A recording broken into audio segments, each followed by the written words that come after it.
হুজুর মৌলা আলী আলাইহিসসালাম হায়দারে কার্রার ফতেহে বাবে বেলায়েত আলী ইবনে আবি তালিব আলাইহিসসালাম মৌলা আলী মুশকিল কুশা।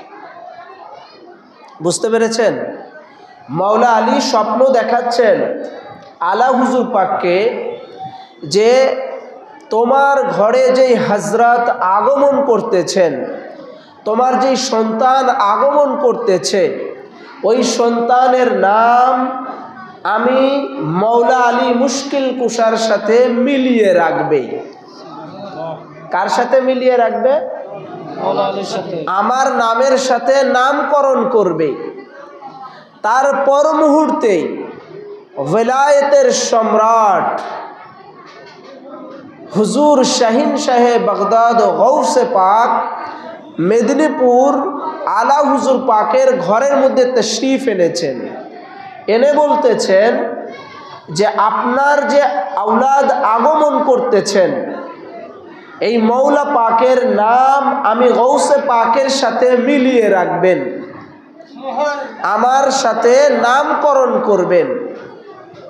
এই জন্য মৌলা পাকের নাম পাক পড়ার আগে বা খুতবাতে আমরা যখন নাম পাক শুনি তখন কিন্তু বলা হয় আলী আব্দুল কাদের, তাই বলা হয় না? আলী, আলী মানে কি? মৌলা আলী মুশকিল কুশা।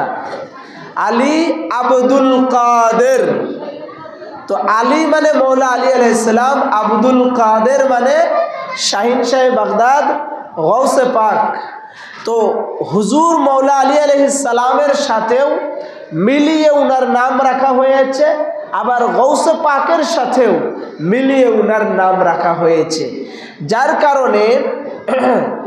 যার কারণে মৌলা পাকের নাম পাকে বলা হয় আলী আব্দুল কাদের শামসুল কাদেরি। শামসুল কাদেরি মানে হলো কাদেরি গগনের সূর্য। কাদেরি গগনের সূর্য কেন বলা হয় ওনাকে? দেখবেন মেদিনীপুরে যারা আপনারা চৌঠা ফাল্গুন উরুস শরীফে ইতিপূর্বে গিয়েছেন বা এমনি টাইমে মাজার পাক দিয়ে উঠে মসজিদ পাকে উঠলেন, উঠার পরে এবার মাজার পাকে ঢুকবেন, গেট আছে না? সেই গেটের উপরে লেখা আছে আফালা শামসুল আউয়ালিনা ওয়াশ শামসুনা আবাদা আলা উফুকিল আ'লা লা তাগরুবু আবাদান। হুজুর মৌলা পাকের গেট মুবারকের সঙ্গে লেখা আছে আফালা শামসুল আউয়ালিনা, যে আমার যে বেলায়েতের সূর্য, এই কথাটা গৌস পাকও বলেছিলেন, আবার মৌলা পাকও বলেছেন। গৌস পাকের সাথে মৌলা পাকের মিল কি দেখেন। গৌস পাক বলতেছেন যে আমার যে বেলায়েতের সূর্য উদিত হয়েছে, রবি সূর্য উদিত হয়েছে, এটা আবাদান আবাদান কিয়ামত পর্যন্ত চলতে থাকবে। লা তাগরুবু আবাদান, কখনোই এটা নিভবে না, এটা কখনোই নিভে যাবে না। গৌস পাক বলেছিলেন আমার পূর্বে অনেক ওলি আল্লাহ এসেছেন, ওলি আল্লাহদের বেলায়েত খতম হয়ে গেছে, শেষ হয়ে গেছে, কিন্তু আমি গৌসে পাকের বেলায়েত শুরু হয়েছে, আমি গৌসে পাকের বেলায়েতটা কখনো শেষ হবে না, আমি গৌসে পাকের বেলায়েতটা কখনো শেষ হবে না। এই জন্য হুজুর শাহিন শাহ বাগদাদ যেটা বলেছেন এইটাই মৌলা পাক বললেন যে আমার যে বেলায়েতের সূর্য উদিত হয়েছে, এই কাদেরি গগনের সূর্য, এই জন্য বলা হয় যে বেলায়েতের সূর্য যে উদিত হয়েছে এটা কিয়ামত পর্যন্ত থাকবে। ওয়ালিদের বেলায়েত শেষ হয়ে যেতে পারে, অনেক পীরের পীরত্ব শেষ হয়ে যেতে পারে, কিন্তু আমি মৌলা পাকের এই বেলায়েতের সূর্য, এই বেলায়েতের জ্যোতি, এই নূরানি ইরফানি জিসমানি এই ধারাটা কিয়ামত পর্যন্ত চলতে থাকবে। সুবহানাল্লাহ। এই জন্য উনাকে বলা হয় কাদেরি গগনের সূর্য। এই মৌলা পাক থেকে কিয়ামত পর্যন্ত এই সিলসিলা, এই কাদেরি গগন, এই সূর্য কিয়ামত পর্যন্ত চলতেই থাকবে। একটা ঘটনা আমি আপনাদেরকে শোনাই, মৌলা পাকের একটা কারামাত পাক শোনাবো। মৌলা পাকের দরবারে একজন ওই সময় ওই যুগের একজন আলেম ছিল, মৌলানা আবু তাহের সাহেব, অনেক যুগশ্রেষ্ঠ একজন আলেম ছিল। মানে তার ডিগ্রি, তার সেই সময় কলকাতার মধ্যে সবচেয়ে বড় নামকরা মাদ্রাসার টিচার ছিলেন এবং অ্যারাবিকের উপরে অনেক দক্ষ ছিলেন।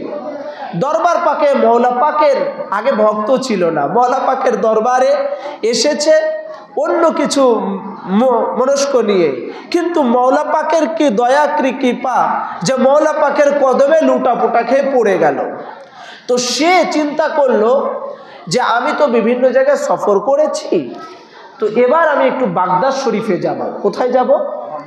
মুরব্বীরা একটু কথা বলবেন, কোথায়? বাগদাদ শরীফ কার জায়গা? গৌস পাকের রওজা পাক, গৌস পাকের জায়গা। তো উনি বাগদাদ শরীফে গিয়েছেন এবং বাগদাদ শরীফে উনি হাজির হবার জন্য গৌসে পাকের মাজারে গিয়েছেন এবং মাজারে যাবার পরে এই মৌলানা আবু তাহের সাহেব তিনি ওই গৌস পাকের মাজার একটা মান্যত করতেছেন, নিয়াত করতেছেন, বলতেছেন হে গৌস পাক, আপনি আমার এই দিলের মনের খাওয়াহেস ও তামান্নাটা আপনি কবুল করে নেন। আমি এই মনের বাসনা পূর্ণ করার জন্য, চাওয়ার জন্য আমি আপনার বারগাহতে এসেছি। তখন গৌস পাকের দরবার থেকে, মাজার শরীফ থেকে আওয়াজ আসতেছে যে তুমি এত কষ্ট করে বাগদাদ শরীফে কেন এসেছো? আমি তো স্বয়ং মেদিনীপুরে রয়েছি, স্বয়ং মেদিনীপুরে রয়েছি। তুমি যে দরবার থেকে এসেছো মৌলা পাকের ওখান থেকে, ওই মৌলা পাকের অস্তিত্বেই তো আমি গৌস পাক মিশে আছি। যার কারণে মৌলা পাক বলতেন মেদিনীপুর পাকের মধ্যে যে আমার যে এই ফকিরের, আমার যে দেহে মুবারকটা দেখছো, এটা আমার দেহ মুবারক নয়, এটা হুজুর গৌস পাকের দেহ মুবারক। বাগদাদ শরীফ থেকে আমি টেনে নিয়ে এসেছি, আমি এই মেদিনীপুরে এটা টেনে বেড়াচ্ছি। তো সেই গৌস পাক যিনি তানার গোলামদেরকে, তানার মুরিদদেরকে, তানার মুহিব্বিনদেরকে, মৌলা পাকের যারা গোলাম তাদেরকে বলে দিচ্ছেন যে তুমি যেখান থেকে এসেছো মৌলা পাকের বারগাহ থেকে, ওই মৌলা পাকের অস্তিত্বের মধ্যেই, মৌলা পাকের মধ্যেই আমি গৌস পাক মিশে আছি, জড়িয়ে আছি। ওইখানে চাইলেই বাগদাদ শরীফে সেটা পৌঁছে যায়। এবং মৌলা পাকের আরেকটা কারামাত পাক আছে, আপনাদেরকে আমি শোনাই। মৌলা পাক তিনি খালি ভারতবর্ষ বা ইন্ডিয়াতে নয়, বিভিন্ন জায়গায় বিভিন্ন সময় উনি মাজার শরীফ জিয়ারত করতেন, মাজার শরীফে যেতেন। উনি যেতেন ফয়জিয়াত দেওয়ার জন্য। কিসের জন্য যেতেন? মৌলা পাক কেন যেতেন? ওই ওয়ালি আল্লাহদেরকে ফয়জ দেওয়ার জন্য, ফায়েজ দেওয়ার জন্য মৌলা পাক যেতেন, নেবার জন্য নয়। তো একবার উনি আজমির শরীফে গিয়েছেন। রাজায় হিন্দুস্তান খাজায় খাজাগান, খাজা গরিবে নওয়াজ মঈনুদ্দিন চিশতি সানজেরি আজমেরি রহমতুল্লাহি আলাই তানার দরবারে গিয়েছেন। যাবার পরে উনি ওই বাগদাদ শরীফ থেকে কি আজমির শরীফে যাবার পরে আজমির শরীফ থেকে আওয়াজ আসতেছিল, ইয়া গৌসে মহিউদ্দিন জিলানি, ইয়া গৌসে মহিউদ্দিন জিলানি, ইয়া গৌসে মহিউদ্দিন জিলানি। অর্থাৎ হুজুর মৌলা পাককে দেখার সাথে সাথে আজমির শরীফ থেকে আওয়াজ আসতেছিল আর সবাই বলতে লাগতেছিল যে হে গৌসে মহিউদ্দিন জিলানি, মানে হুজুর মৌলা পাককেই গৌস পাক বলে সম্বোধন করতেছিলেন। সুবহানাল্লাহ। কমখানি কথা, চারটাখানি কথা। মৌলা পাকের যেই দরবারের গোলামি আমরা করতেছি, চিন্তা করে দেখুন সেই মৌলা পাক কি আছেন। জানার চৌঠা ফাল্গুন উরুস পাকে আমরা প্রতি বছর ছুটে ছুটে যাই, তো সেই মৌলা পাক কি আছেন চিন্তা করে দেখুন। এবার শুনুন হুজুর গৌস পাকের মধ্যে কিভাবে হুজুর গৌস পাক রসুল পাকের সাথে মিশে আছেন আর গৌস পাকের সাথে মৌলা পাক কিভাবে মিশে আছেন। কাসিদায়ে গৌসিয়ার মধ্যে হুজুর গৌস পাকের অসংখ্য রুতবা শান গৌস পাক বর্ণনা করেছেন নিজেই। কাসিদায়ে তৃতীয় নম্বর কাসিদা, তার মধ্যে 17 নম্বর কাসিদার মধ্যে এসছে ওয়াসিররে ফিল উলা বিনুরি মুহাম্মাদিন ফাকুন্না বিসিরিল্লাহি ক্বাবলা আন-নবুওয়া। হুজুর গৌসে পাক বলতেছেন, আমার গোপন ভেদ আর রহস্য কি জানো? আমার গোপন ভেদ আর রহস্য হচ্ছে ওই যে রসুল পাক নূরে মুহাম্মাদি যে ছিলেন, আমি গৌস পাক ওই নূরে মুহাম্মাদির মধ্যেও মিশিয়েছিলাম, লুকিয়েছিলাম। বলছেন ফিল উলা বিনুরি মুহাম্মাদিন ফাকুন্না বিসিরিল্লাহি ক্বাবলা আন-নবুওয়া। যখন নবুয়ত প্রকাশ হয় নাই, নবী দুনিয়াতে আসেন নাই, নবী দুনিয়াতে আসার আগে আল্লাহ যখন সর্বপ্রথম নূরে মুহাম্মাদিকে সৃষ্টি করলেন, ওই সময় আল্লাহ পাকের ওই নূরে মুহাম্মাদির মধ্যে আমি গৌসে পাকও মিশেছিলাম, লুকিয়েছিলাম। আরো বলেছেন ওয়ানা কুনতু ফিল উলা বিনুরি মুহাম্মাদিন, এবং নূরে মুহাম্মাদির যে উচ্চতা, তিনি একবার এরকম ভাবে বহু বছর তারকার হালতে ছিলেন, আল্লাহ পাক রেখে দিয়েছিলেন, কখনো ময়ূরের হালতে রেখে দিয়েছেন। এক একবার এক একভাবে পাক পাঞ্জাতুন পাককে যে আল্লাহ পাক রেখে দিয়েছেন, গৌস পাক বলছেন যে আমিও ওই সময়ও রসুল পাকের নূরের মধ্যে আমি লুকিয়েছিলাম, মিশেছিলাম। তার মানে কি, রসুল যখন সৃষ্টি, গৌস পাকও তখন সৃষ্টি। রসুল যেখানে ছিলেন, গৌস পাকও সেখানে ছিলেন। রসুল যে জায়গায় লুকিয়েছিলেন, আমার গৌস পাকও সেই জায়গায় লুকিয়েছিলেন। রসুল কোথায় লুকিয়েছিলেন? আল্লাহতে। তো আমার গৌস পাকও আল্লাহতে ছিলেন। যার কারণেই তো গৌস পাক যখন ওনার রূহ মুবারক আলাদা করতেছিলেন, সমস্ত রূহগুলো জমায়েত করেছেন আল্লাহ পাক, তখন গৌস পাকের রূহ মুবারক নবীদের কাতারে চলে যাচ্ছে।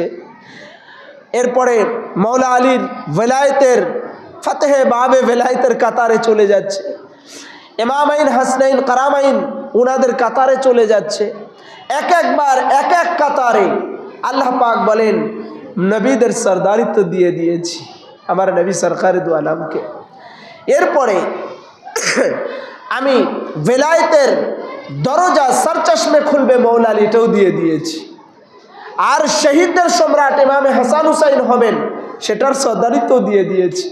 এবার গৌস পাক বলতেছেন, হে আল্লাহ, আপনার কাছে তাহলে কি আছে যে সেটা আপনি আমাকে দিবেন? কি এমন আছে যে সেটা আপনি আমাকে দিবেন?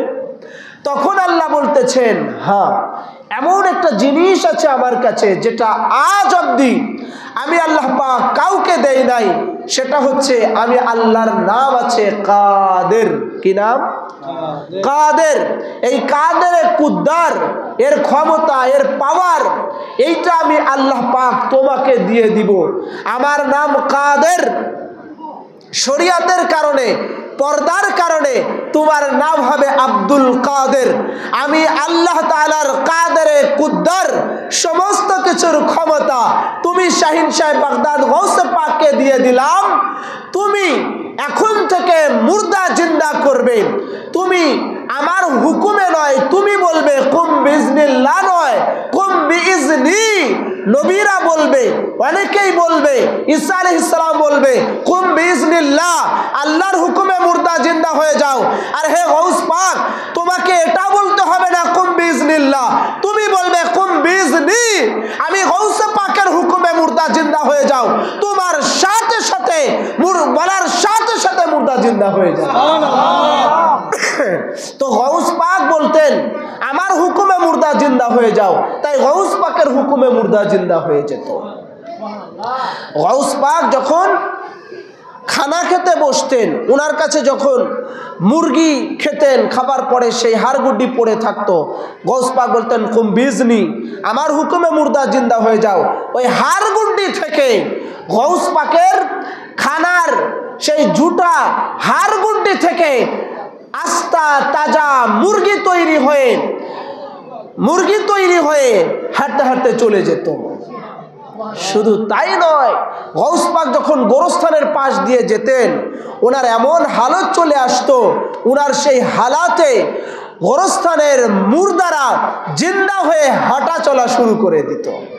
যখন হাঁটা চলা শুরু করত, একবার ওনার আব্বাজান ছিলেন, ওনার আব্বাজান বললেন, বেটা শরিয়াতের পর্দা আছে, থেমে যাও, শরিয়াতের পর্দা আছে, থেমে যাও, সেই শরিয়াতের পর্দা আছে, থেমে যাও।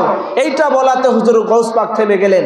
ঠিক অনুরূপ ভাবে হুজুর মাওলা পাকও অসংখ্য মুর্দাকে জিন্দা করেছেন, অসংখ্য মুর্দাকে জিন্দা করেছেন, যাদের ইন্তেকাল হয়ে গেছে, ডাক্তার ডেট বলে দিয়েছে, সেই সব ব্যক্তিকে মাওলা পাক উনার বাতিন দৃষ্টি দ্বারা, উনার দেহ মুবারকে, উনার জুবান মুবারকের কথাতে মুর্দা থেকে জিন্দা হয়ে গেছে। আবার হুজুর শাহিন শাহ বাগদাদ কি বলেছেন? আরে আমার ভেদ ও মারিফাত শোনো, বলতেছেন, আনা কুনতু মা নূহিন আশাহিদু ফিল ওয়ারা বিহারান ওয়া তুফানান আলা কাফি কুদরতি। মারাত্মক কথা বলেছেন হুজুর শাহিন শাহ বাগদাদ। গৌসে পাক বলেছেন, শোনো, আমি ওই সময়ও ছিলাম যখন নূহ আলাইহিস সালাম তানার প্লাবন হচ্ছিল, তানার নৌকা হাবুডুবু খাচ্ছিল, ওই জায়গায়ও আমি গৌস পাক উপস্থিত ছিলাম এবং নূহ আলাইহিস সালামকে আমি মাদাত করেছি, আমি সাহায্য করেছি। কে সাহায্য করেছেন? আমার গৌস পাক, যেই দরবারের আমরা মুরিদ। আবার শাহিন শাহ বাগদাদ বলেছেন, ওয়া কুনতু মা ইব্রাহিমা মুলকান বিনারিহি ওয়া মা বুররিদাল নিরানা ইল্লা বিদাআতি।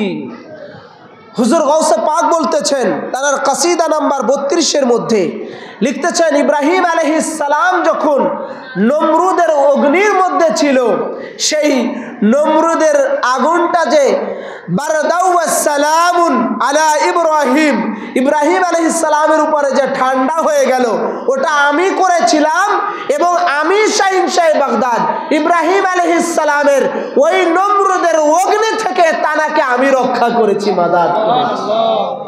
কে মাদাত করেছে?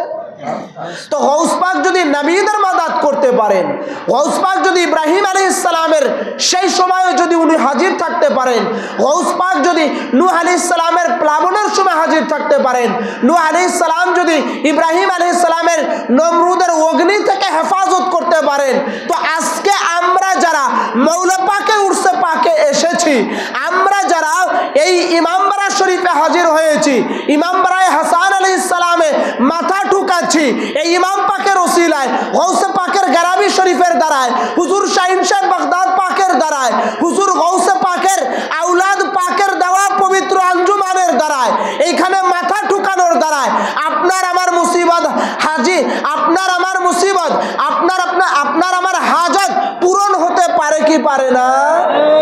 এই বিশ্বাস আছে? এই ইমামবাড়া পাকে, তাজিয়া পাকের ঘর পাকে, তাবুত পাকের সামনে যারা যে নিয়াত করে খালেস ও মুখলেস নিয়াত নিয়ে যে যা চাইবে, ওনারা ইমাম পাকের সদকাতে তাই পেয়ে যাবে। যদি একবার চায়, দুইবার চায়, তিনবার চায়, না পায়, বুঝে নিবেন চাওয়া হচ্ছে না, বুঝে নিবেন চাওয়া হচ্ছে না। মন লাগিয়ে, দিল লাগিয়ে, অন্তর থেকে চান, দেখবেন মাওলা পাক চাহে তো এই ইমামবাড়া পাকের সদকাতে দিয়ে দিবেন। মুসা আলাইহিস সালামের জামানাতে বনি ইসরাইলের সময় তারা কি করত? মুসা আলাইহিস সালামের লাঠি ছিল, কোরআনে পাকের আয়াতও আছে, আমার ওটা বিষয় না বলে বলতেছি না। মুসা আলাইহিস সালামের লাঠি ছিল, হারুন আলাইহিস সালামের ব্যবহার করা জামা ছিল, আর উনাদের কিছু জিনিস ছিল মুসা আলাইহিস সালামের যুগের। সেইটা নিয়ে যখন ওনারা যুদ্ধ করতে যেত, ওই যুগের লোকেরা তখন যুদ্ধে বিজয় করবে বলে, বিজয় লাভ হবে বলে, ওইটা ওনার একটা সিন্দুকের মধ্যে রেখে, কিসের মধ্যে? সিন্দুকের মধ্যে রেখে দিয়ে ওই সিন্দুকটা, বাক্সটা যুদ্ধে যাওয়ার আগে ওনারা নিয়ে যেত, আর ওইটা সামনে রেখে যুদ্ধ করত। ওই মুসা আলাইহিস সালামের ওই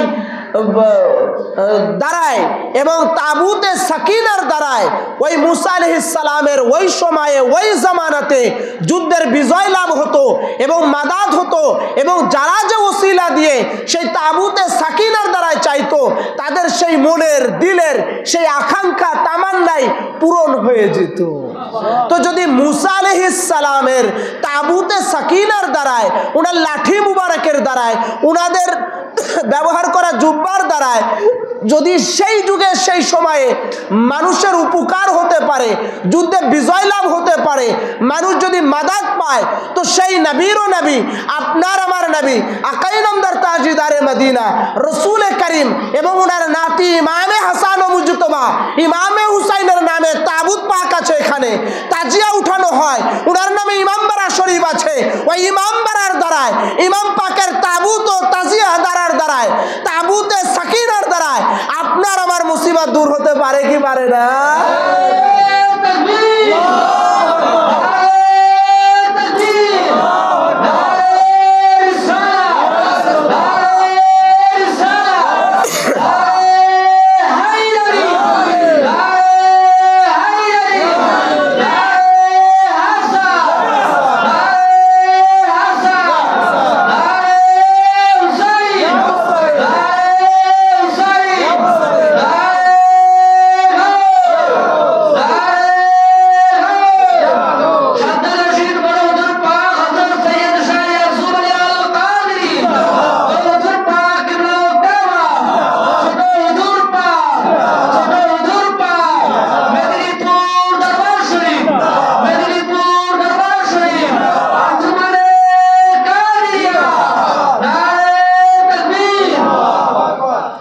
আবার হুজুর শাহিন শাহ বাগদাদ বলেছেন, ওয়ানা কুনতু মা রাহি জিবহি ফাদাহু ওয়ানা নাযালাল কাবশানিল ইল্লা বাওতা। হুজুর শাহিন শাহ বাগদাদ বলতেছেন, আমি ইসমাঈল আলাইহিস সালামের যখন কুরবানি হয় সেই সময়ও আমি ছিলাম, আবার ইয়াকুব আলাইহিস সালামের যখন মুসিবত হয় সেই সময়ও আমি ছিলাম, আবার আনা মা ইদ্রিসা লাম্মা আরতাকা উলাম, আবার যখন ইদ্রিস আলাইহিস সালামের মুসিবত হয় সেই ইদ্রিস আলাইহিস সালামের সাথেও আমি ছিলাম। আবার বলেছেন, আনা কুনতু মা মুসা মুনাজাতা রাব্বিহি ওয়া মুসা আসাহু মিন আসা ইস্তামদাদ। হুজুর গাউস পাক বলেছেন, মুসা আলাইহিস সালাম যখন মুনাজাত করতেছিলেন, মাদাদ চাচ্ছিলেন, সাহায্য চাচ্ছিলেন, ওই সময় আমি গাউস পাক তার সাথে ছিলাম এবং আমি গাউস পাক নিজে শাহিন শাহ বাগদাদ মুসা আলাইহিস সালামকে মাদাদ করেছি, সাহায্য করেছি। তো আমার পীর, আপনার পীর, যেই তরিকার আমরা মুরিদ আছি, হুজুর শাহিন শাহ বাগদাদ গাউসে পাক, তিনি প্রত্যেক নবীদেরকে মাদাদ করেছেন, প্রত্যেক আম্বিয়া ইকরামদেরকে মাদাদ করেছেন এবং প্রত্যেক নবীরা যখনই যে বিপদে পড়েছেন, হুজুর গাউসে পাক বলেন যে আমি সেই সময় তাদের সাথে ছিলাম এবং তাদেরকে আমি মাদাদ করেছি। শুধু তাই নয়, গাউস পাক বলেছেন, আমি যদি পৃথিবীর অন্য প্রান্তে থাকি আর অন্য প্রান্তে যদি আমার মুরিদ থাকে, আমাকে ইয়া শেখ আব্দুল কাদের শাইয়াল্লিল্লাহ বলে যদি ডাক দেয়, আমি গাউস পাক সাথে সাথে তার ডাকে সাড়া দিয়ে দেই এবং সাথে সাথে আমি গাউস পাক তাকে মাদাদ করি। কি বলেছেন? আমি গাউস পাক তাকে মাদাদ করি, যে আমাকে ডাকে, যে আমার কাছে সাহায্য চায়, আমি হুজুর শাহিন শাহ বাগদাদ গাউসে পাক তাকে সাহায্য করি এবং মাদাদ করি। আবার হুজুর শাহিন শাহ বাগদাদ বলেছেন, কেউ যদি কোনো মুসিবতে পড়ে, বিপদে পড়ে, আমি গাউসে পাকের কাছে সাহায্য চাই, মাদাদ চাই, আমি গাউসে পাক সাথে সাথে মাদাদ করি। এমনকি যদি আমার নাম নিয়ে সাহায্য চায়, গাউস পাক কি বলেছেন? আমার নাম নিয়ে যদি সাহায্য চায় তো তার চাওয়াকে আমি গাউস পাক সাথে সাথে পূরণ করে দিই। যদি আমার কাছে চায় মাদাদ, আমার নাম ধরে আমার কাছে যদি বলে যে হে গাউস পাক আপনি আমাকে মাদাদ করেন, আপনি আমাকে সাহায্য করেন, গাউস পাক বলেছেন আমি সাথে সাথে মাদাদ করি এবং আমি তাকে সাহায্য করি। শুধু তাই নয়, গৌস পাক বলেছেন, এটা আছে শামে শাবিস্তানে রেজা 2য় খণ্ড 100 এবং 101 পৃষ্ঠার ভেতরে আহমদ রেজা খান বেরলি যেটার মধ্যে লিখেছেন, এবং নুজহাতুল খাতির ফি মানাকিবে শেখ আব্দুল কাদির মুল্লা আলী কারি যেটা লিখেছেন সেই কিতাবের মধ্যে আছে কি, মান ইস্তিগাসা বিফি কুরবাতিন কাশাফতু আনহু ওয়া মান নাদানি বিইসমি ফি শিদ্দাতিন ফাওয়াজাতা আনহু। গৌস পাক বলেছেন, মান ইস্তিগাসা, যদি কেউ সাহায্য চায়, বিকুরবাতিন কাশাফতু আনহু, অনেক মুসিবতে পড়ে, মুশকিলে পড়ে, দুঃখে দুর্দশায় পড়ে, আপনি আমি দুঃখে পড়ি না, বিপদে পড়ি না, মুসিবতে পড়ি না, ঘরের সংসারে অশান্তি হয় না। গৌস পাক বলেছেন, মুসিবতে পড়ে, মুশকিলে পড়ে, বিপদে পড়ে, দুঃখে পড়ে, পৃথিবীর কোনো মানুষের কাছে যদি বলতে না পারো, শেয়ার করতে না পারো, কারো কাছে যদি বলার ইতস্তবোধ হয়, আমি গৌস পাকের কাছে যদি সাহায্য চাও, ওয়ামান নাদানি বিইসমি ফি শিদ্দাতিন ফাওয়াজাতানহু, আমার নাম ধরে যদি ডাকে, কঠিন মুসিবতে পড়লেও আমার নামের দ্বারা আমি গৌস পাক তাকে মাফ করে দিই, সাহায্য। আবার বলেছেন, এটা ওই কিতাবের মধ্যেই আছে, বলেছেন ওয়ামান তাওয়াসসাল বিইলাল্লাহ, যদি কোনো ব্যক্তি তাওয়াসসুল করে, আমাকে ওসিলা করে যে হে আল্লাহ, গৌস পাকের ওসিলায় আমার এই বিপদকে উদ্ধার করে দাও। গৌস পাক বলেছেন, এইরকম যদি আল্লাহর দরবারে আমাকে কেউ ওসিলা করে, আজ্জা ওয়া জাল্লা, আল্লাহর দরবারে ফি হাজাতিন, কোন হাজত পূরণ করার জন্য, কাজিয়াতু লাহু, সাথে সাথে আমি গৌস পাকের দ্বারাই, ওসিলা করার দ্বারাই তার হাজত পূর্ণ হয়ে যায়। কারো কোনো হাজত পূরণ করার দরকার, কারো কোনো হাজত পূরণ করার দরকার, কারো কোনো হাজত পূরণ হচ্ছে না, গৌস পাক বলেছেন সেই সময় যদি আল্লাহর দিকে আমি গৌস পাককে ওসিলা করে, সাথে সাথে আল্লাহ পাক আমার ওসিলায় তার হাজত পূর্ণ করে দেন। শুধু তাই নয়, হুজুর শাহিন সাহেব বাগদাদ বলেছেন, মুশকিলে পড়ে, মুসিবতে পড়ে যদি আমাকে ডাকো, আমার যদি নাম ধরে ডাকো, আমি সাথে সাথে তার ডাকে সাড়া দিয়ে দিই এবং মুশকিল আসান করে দেই, মুশকিল আসান করে দেই। মৌলা পাকের একটা কারামাত পাক বলি এই প্রসঙ্গে, মৌলা পাকও মুরিদের কোনো মুসিবত হলে, মুশকিল হলে মৌলা পাকও মাদাত করেন, যার কারণে মৌলা পাক সারা দুনিয়ার কুল কায়নাতের যত ওয়ালি আছে, সমস্ত ওয়ালিরা মৌলা পাককে তাওয়াজ্জু করেন এবং মৌলা পাকের নেগাহে কারাম নেন। যার কারণে আমরা যখন মেদিনীপুর শরীফে যাই, চৌঠা ফাল্গুন উরুস পাকে যাই, আমরা দেখি যে অনেক ওয়ালি আল্লাহরা সেই জায়গায় ভিড় জমায়, অনেক ওয়ালি আল্লাহরা ভিড় জমা, অনেকেই সামিয়ানা নিয়ে আসে, চাদর পাক নিয়ে আসে, নিয়ে এসে মৌলা পাকের ওখানে হাজির হয় দলে দলে। অনেক দরবারের ওয়ালিরা আসে, ভারতবর্ষের বিভিন্ন জায়গা থেকে ছুটে চলে আসে। কেন? মৌলা পাক বন্টন করতেছেন ওই জায়গা থেকে, মৌলা পাক সব কিছু বিলি করতেছেন ওই জায়গা থেকে। তাই মৌলা পাকের এক ভক্ত ছিল, গোলাম ছিল একজন, উনি খুব মুসিবতে পড়ে আছেন, মুশকিলে পড়ে আছেন। তো মৌলা পাকের কাছে বলেছেন, হুজুর মৌলা পাকের কাছে বলেছেন, মৌলা পাক তখন শিউরি একটা খানকা শরীফে আছেন। সেই সময় ওই ব্যক্তি ওনার বাড়ির উঠানে বসে আছেন। হঠাৎ করে একজন এসে ডাকতেছেন, তাড়াতাড়ি এদিকে চলে আসেন। তো হঠাৎ করে ডাক দিয়েছে বলে ওনার জানটা চমকে গিয়েছে, ওনার জানটা চমকে গিয়েছে। হয় না হঠাৎ করে আপনাদের আমাদের যদি কেউ ডাকে, তো এরকম ডাকার কারণে তখন চমকে গিয়েছে। যাওয়ার সাথে সাথে দেখে ওনার আম্মা, বয়স্ক লোক, তখন সেই বাথরুম থেকে, ওয়াশরুম থেকে আসার পথে স্লিপ করে পড়ে ওনার পুরা নাকটা ফেটে গেছে এবং ভেঙে গেছে। উনি পাশেই ডাক্তার ছিল, ডাক্তার সাহেবের কাছে গেলেন। যাওয়ার পরে ডাক্তার সাহেবকে অনুরোধ করে নিয়ে আসলেন। নিয়ে আসার পরে ডাক্তারকে বললেন যে আমার মায়ের চিকিৎসা করেন। ডাক্তার দেখলেন যে এটা, কথাগুলো শুনলেন, শোনার পরে দেখলেন যে না, এটা কোনোভাবে ঠিক করা সম্ভব নয়। তারপরে ওনার মা ছিলেন, পর্দা করতেন। কোনো পরপুরুষের সাথে, গায়রে মাহরুমের সাথে উনি দেখা করতেন না। না করলে তখন ডাক্তার সাহেবকে বলতেছেন যে আপনি যে কোনো একটা ওষুধ ব্যবহার করার জন্য কোনো ওষুধ আপনি দেন, সেইটা আমি ব্যবহার করে দেই যেন নাক ভালো হয়ে যায়।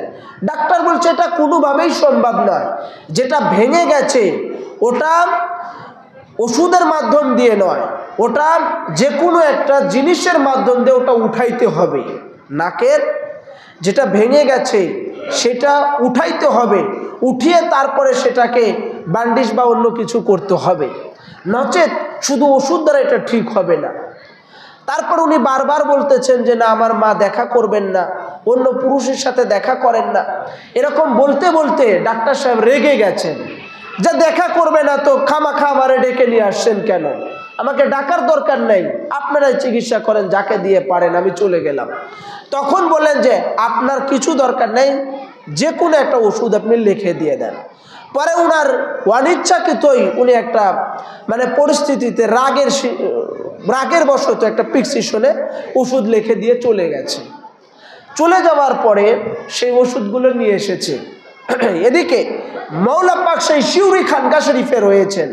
মৌলা পাকের কাছে গিয়ে খবর দেওয়া হলো, মৌলা পাক এই ঘটনা, আমার আম্মার এই অবস্থা হয়েছে। তখন আজকে জানার উরুস পাক হচ্ছে, মৌলা পাক তখন বললেন যে একটু পানি নিয়ে আসো বোতলের মধ্যে করে। সেই পানি নিয়ে আসার পরে মৌলা পাক সেটার মধ্যে নিজের লালা মুবারক বা থুথু মুবারক দিয়ে দিলেন বা দম করে দিলেন। দেওয়ার পরে মৌলা পাক বললেন এইটা নিয়ে যাবার পরে মাঝে মাঝেই একটু একটু করে ওনাকে পান করিয়ে দিবে পানিটা। আর একটু নেকড়া সেটা কয়েক পল্ল করে সেটা নাকের উপরে এই পানি দিয়ে ভিজে নাকের উপরে রেখে দিবে, এইভাবে রেখে দিবে। এই অবস্থাতে দেখা গেল মৌলা পাকের এই দাওয়ার কারণে, মৌলা পাকের এই দয়ার কারণে এইটা যখন ব্যবহার করতে শুরু করলো, আস্তে আস্তে আস্তে আস্তে নাক ভালো হতে শুরু করলো। করতে করতে এমন পরিবেশ যে পুরা সুস্থ হয়ে গেছে উনি মৌলা পাকের, পুরা সুস্থ হয়ে গেছে। তো যে অসুস্থ ছিল, যে ঘরে পড়ে গেছে, যার নাক কোনোভাবেই ডাক্তার বলছে সম্ভব নয় কোনোভাবে ঠিক করা, সেই জায়গাতে আমার মৌলা পাক তার দাওয়ার দ্বারায়, তার পানি মুবারকের দ্বারায় মৌলা পাক সুস্থ করে দিলেন। তো সেই মৌলা পাকের পীর পুকুর নামে যেই পুকুর আছে মেদিনীপুরে, সেই 40 দিন ধরে উনি চিল্লাহগাহ শরীফের মধ্যে অবস্থান করতেছিলেন। সেখান থেকে বের হয়ে যখন উনি বাহিরে আসলেন, সমস্ত খাদেমদেরকে বললেন কলা গাছ লাগিয়ে দাও 2 সারি ধরে। যা জঙ্গল ছিল, জঙ্গল ছিল, গাছপালা ছিল, সবকিছু পুরো সারখার হয়ে গেল। 2 পাশে কলা গাছ লাগিয়ে দেওয়ার দ্বারায় মাঝখান দিয়ে উনি আসতেছেন। উনার নূরের ঝলকে, নুরানি ইরফানি জিসমানি চেহারা মুবারকের, নূর মুবারকের ঝলকে 2 পাশের কলা গাছগুলো পুড়ে সারখার হয়ে গেল। মৌলা পাক যখন নিজেকে ওই পুকুরের মধ্যে নিয়ে এসে ঠান্ডা করলেন, সেই পানিটাও এত তাবাররুকাত হয়ে গেল যে আপনি আমি সেই পানি মেদিনীপুরে গেলে বোতল ভরে ভরে লিটারকে লিটার আপনি আমি নিয়ে আসি। কেন? ওই পানি যদি কোনো ব্যক্তি যারা গর্ভবতী আছে তাদের যখন ব্যথা বেদনা শুরু হয়ে যায়, ওই সময় যদি পান করায় সেই সময় তার আহসান হয়ে যায়। যদি কোনো ব্যক্তির জিন পড়িতে ধরে সেই সময় যদি পান করায় তার সেটা দূর হয়ে যায়। যদি কখনো কেউ অসুস্থ থাকে ওই পানি যদি পান করায়, আমার মৌলা পাকের ওই কদম মুবারকের সোয়াতে ওই পানির কারণে তার শেফা আরোগ্য হয়ে যায়। যেটা আমার গৌসে পাক বলেছেন যে আমাকে ডাকলে, আমার নাম ধরে ডাকলে, আমার কথা বললে তার মাদাত করি, সাহায্য করি, তার ইস্তেগাসা করি, তার মাদাত করে দেই। তো তেমনি ভাবে মৌলা পাকও ওই পানির দ্বারায় হাজার হাজার নয় লক্ষ লক্ষ মুরিদকে শেফা আতা করতেছে।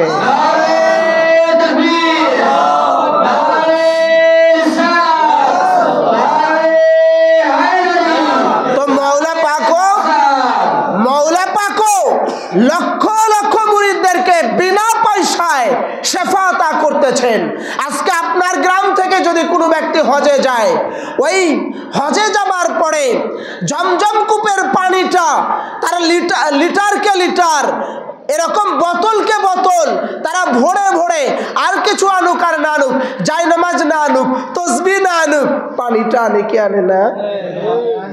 আর পানি যখনই আনে গ্রামের লোক তার বাড়িতে যায়, আত্মীয় স্বজন যারা আছে তাদের জন্য আলাদা ছোট ছোট বোতল করে দেয় যে এই যে জমজম কূপের পানি। কেন?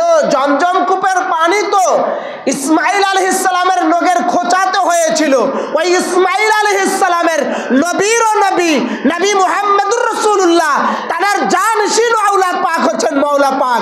তো যদি ইসমাইল আলাইহিস সালামের নগের খোঁচার পানি যদি এত তাবাররুকাত হতে পারে, তো আমার নবীর আওলাদ পাক হুজুর মাওলা পাকের কদম মুবারকের পানি মুবারক, ওই পুকুরের পানি মুবারক তাবাররুকাত হতে পারে কি পারে না?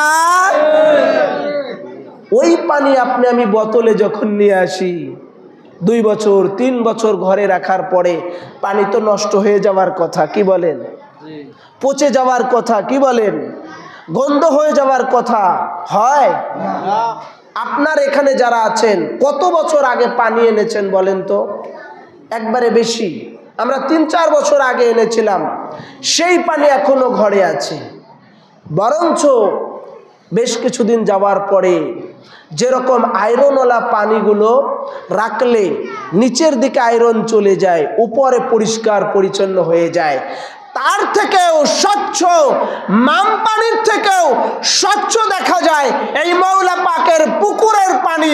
যখন বোতলে রাখা হয় ক্লিয়ার, কোনো ভেজাল নাই, কোনো রকম তার মধ্যে দুর্গন্ধ নাই, কোনো কিছু নাই, বছরকে বছর ঘরে রাখা হয়, ওই পানিটা যত দিন যায় ততই আরো স্বচ্ছ হয়ে যায়, ততই আরো পরিষ্কার দেখা যায়, ততই আরো সুন্দর হয়।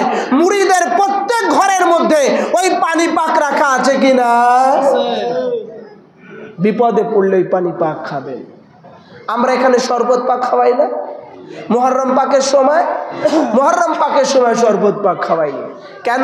আলী আসগারের নামে, মৌলা ইমাম হুসাইন আলাইহিস সালামের নামে ওই শরবত পাকটা তাবাররুকাত আমাদের জন্য হতে পারে, আমাদের রোগ ব্যাধি দূর করে দেয়, মুসিবত দূর করে দেয়, বালা দূর করে দেয়। তাই হুজুর শাহিন সাহেব বাগদাদ বলেছেন, যদি আমার নাম নিয়ে কেউ ডাকে তার আমি সাড়া দেই এবং তাকে আমি মাদাত করি, সাহায্য করি। এই জন্য হুজুর শাহিন সাহেব বাগদাদ আরো একটা মারাত্মক কথা বলেছেন। একটু আগে আমি কি বললাম, যে আমার মৌলা পাকের মাজার পাকে চৌঠা ফাল্গুনে লক্ষ লক্ষ লোক, হাজার হাজার লোক জমায়েত হয়, হাজার হাজার লোক, মুরিদরা নয় শুধু পীরেরা পর্যন্ত আমার মৌলা পাকের বারগাহতে আসে না? এই যে গৌস পাক কি বলেছেন শুনুন। গৌস পাক বলেছেন, কুল্লু কুতুবিন ইয়াতুফু বিল বাইতি সাবআন ওয়া আনা বাইতু তাআফুন বিখিমাই। যে প্রত্যেক মানুষ বাইতুল্লাহ শরীফে যায় 7 বার করে তওয়াফ করে। কয়বার? 7 বার করে তওয়াফ করে। আর আমি হুজুর গৌস পাকের খেমাটাই হচ্ছে সেই বাইতুল্লাহ, যেটা ওয়ালি আল্লাহরা হর হামেশা তওয়াফ করে। তো গৌস পাকের খেমাটা যদি, গৌস পাকের ওই বারগাহটা যদি, দরবারটা যদি বাইতুল্লাহ হয়, সেখানে যদি ওয়ালি আল্লাহরা তওয়াফ করে, তো মাওলা পাক যে জায়গায় স্ত্রীগঞ্জে ছিলেন ওই জায়গায় যদি 11 বার আপনি আমি তওয়াফ করি, ওই জায়গায় যদি আপনি আমি জিয়ারত করি, ওই জায়গায় যদি দুরূদ শরীফ পড়ে পড়ে চারপাশে যদি তওয়াফ করি, তাহলে আমাদের ওয়ালি আল্লাহ যে আমাল করে ওইটা করা হবে, ঠিক কিনা?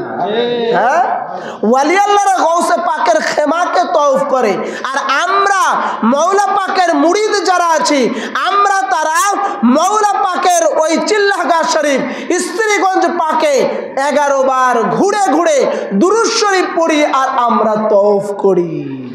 গৌস পাক বলেছেন কুল্লু কুতুবিন, প্রত্যেক কুতুবরা, পীর না। গৌস পাক বলেছেন কুতুব। কুতুব কি চারটাখানি কথা? হ্যাঁ না, কুতুব অনেক বড় র্যাঙ্কের, পীর, ওয়ালি, কুতুব, আবদাল, নুকাবা, নুজাবা, এইরকম হলো র্যাঙ্ক আছে, সিঁড়ি আছে ওয়ালিদের।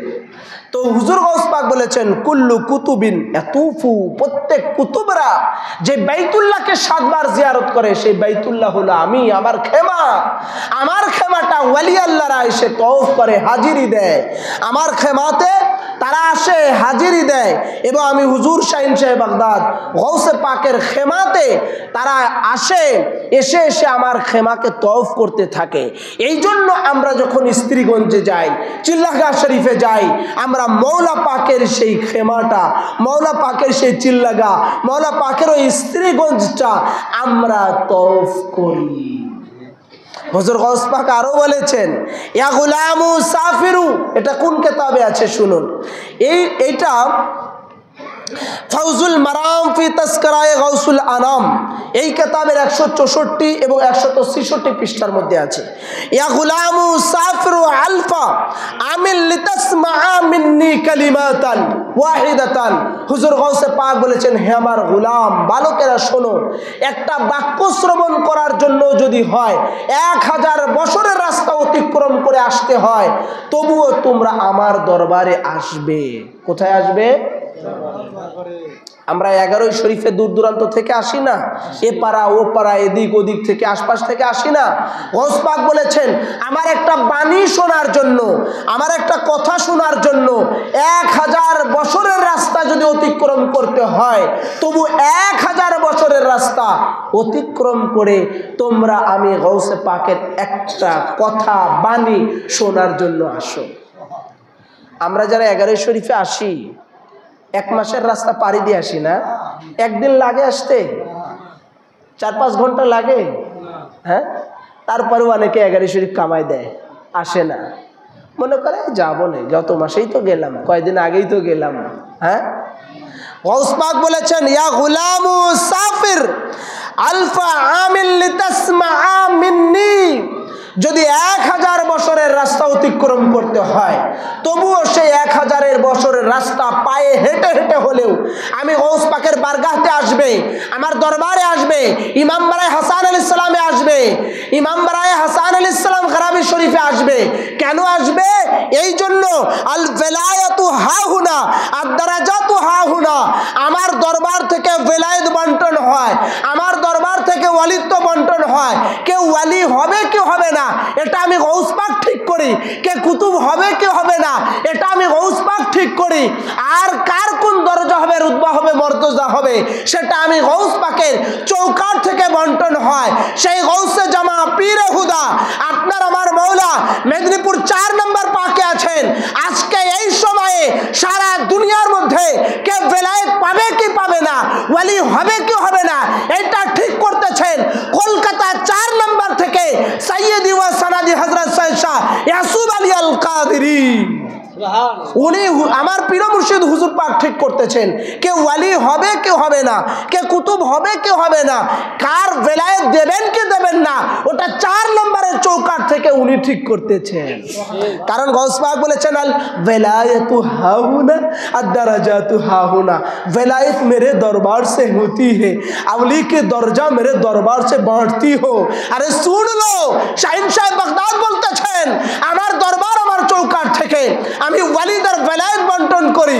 ওয়ালিদের কোন র‍্যাঙ্ক হবে, মর্যাদা হবে, কে ওয়ালি হবে, কে কুতুব হবে, কে পীর হবে, কে নুকাবা হবে, কে নুজাবা হবে, ওটা আমি শাহিন সাহেব বাগদাদ ঠিক করি, ওটা আমি শাহিন সাহেব বাগদাদ ঠিক করি।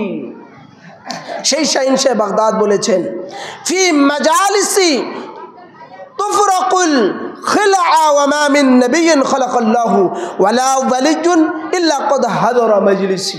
গাউস পাক বলেছেন এমন কোন নবী নাই ও ওয়ালি নাই যে তানারা আমার দরবারে হাজিরি দেয়নি, আমার মাজলিসে সবাই এসেছে, যারা ইন্তেকাল করেছিলেন তারাও, যারা হায়াতে ছিলেন তারাও, প্রত্যেকেই আমি গাউস পাকের দরবারে এসেছেন। হুজুর মৌলা পাকের একটা কারামাত বলে আমি শেষ করে দিব, কারণ আজকে বেশ কয়েক জায়গায় প্রোগ্রাম আছে, আমি আপনাদের সময় দিতে পারছি না।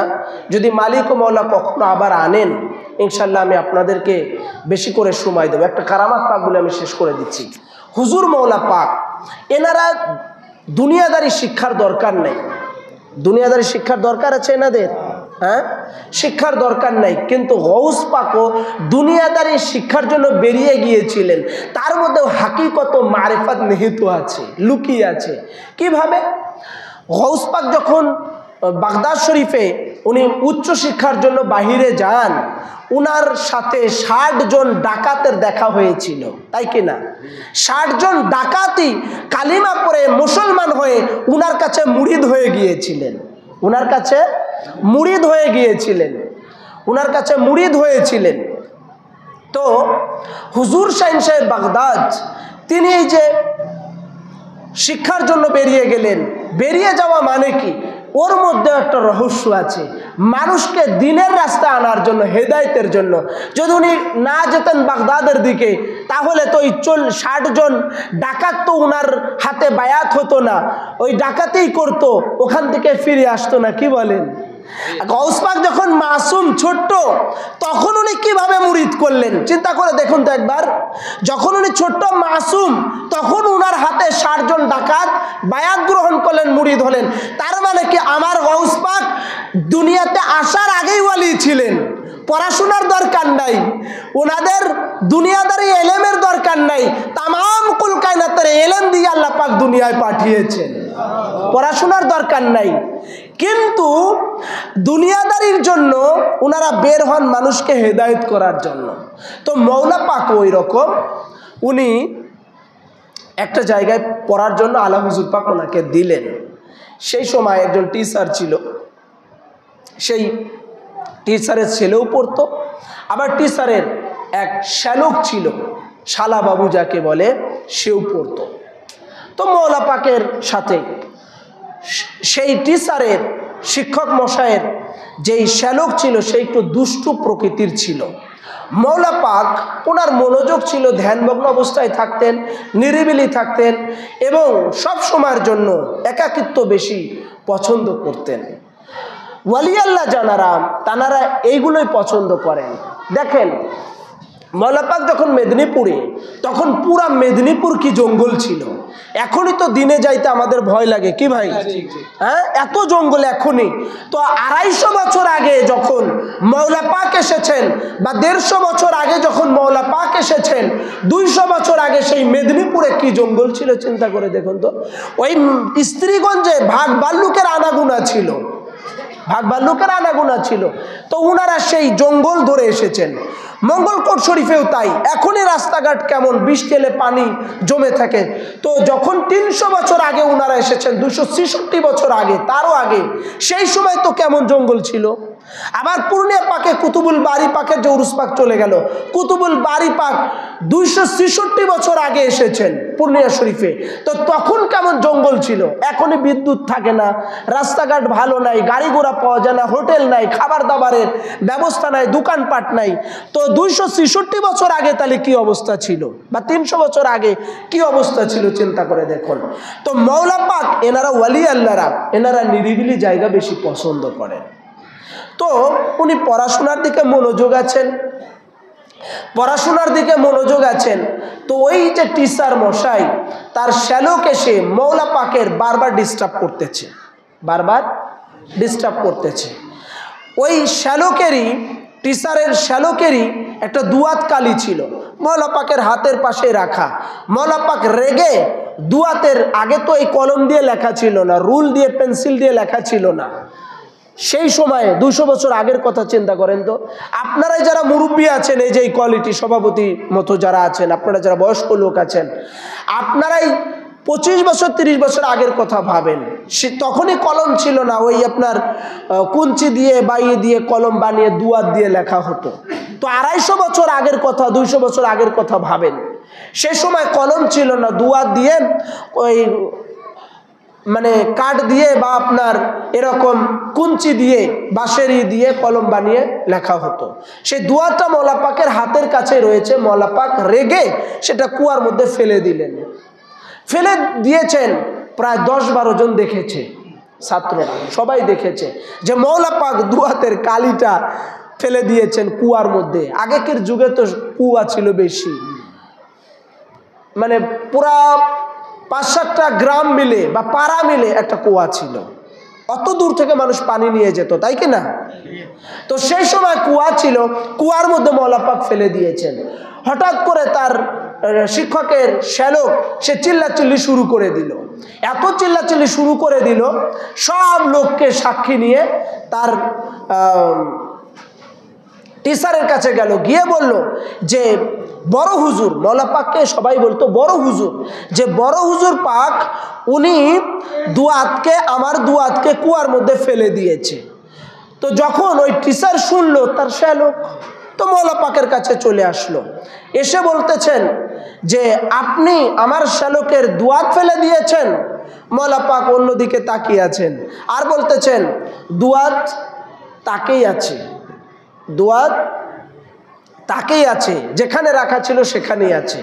আবার জিজ্ঞাসা করলেন, মওলা পাক একই জবাব দিলেন যে দুয়াত কালি তাকেই আছে, রাখা আছে। আবার জিজ্ঞাসা করলেন, একই জবাব দিলেন।